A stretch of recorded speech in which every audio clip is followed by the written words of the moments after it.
this is Kev and this is BMBBH, and I had to get this one off my chest. Now, look, before I get started, this is not me telling any man what to do with themselves as far as the kind of women that they choose, but I had a very early lesson in how my choices could have consequences.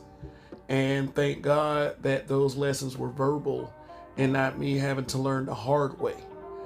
But in particular, my first lessons on, why not to date a single mother actually did not come from a black man.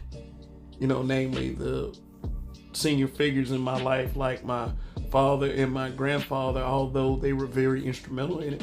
My first lessons actually came from my mother and my aunt.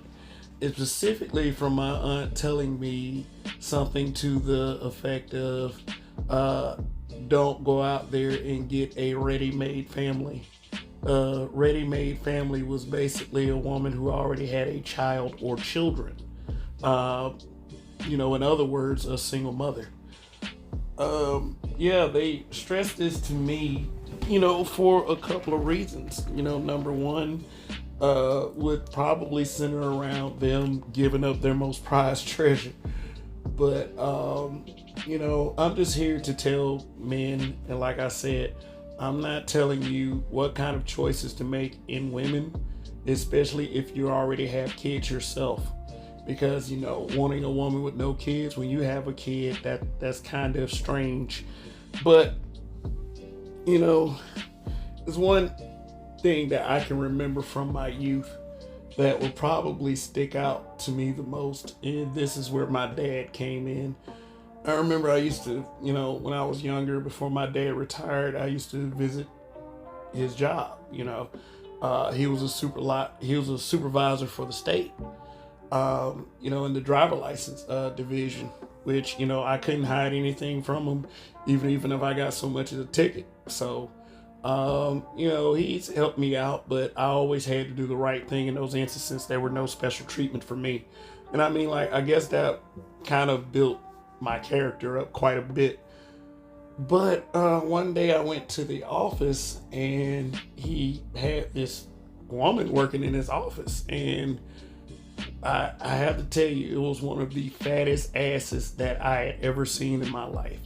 Big old booty. When she walked, it just one cheek hopped up and then the other cheek hopped up. I was like, wow. And I'm a fan of the immense posterior myself, so I asked my dad to, hook me up. I was like, look, Dad, hey, she got it going on, And this was me thinking with my, my bottom head and not my top head. And my dad was like, yeah, man, I'll talk to you later. So, when my dad would get home that afternoon, I would approach my dad and was like, oh, what about an old girl that work at your office? And he was like, look, son, I think you want to kind of avoid that because, she got 5 kids by 4 different men. And I was like, wow. And I really still was like really thinking about why this was a bad idea. All I could think about was that bootay. But my dad wasn't having any of it. So as life would progress, it would teach me that it would have been a bad idea to do that. For starters, is like when you get yourself into that kind of situation, which you don't, especially if you have no kids.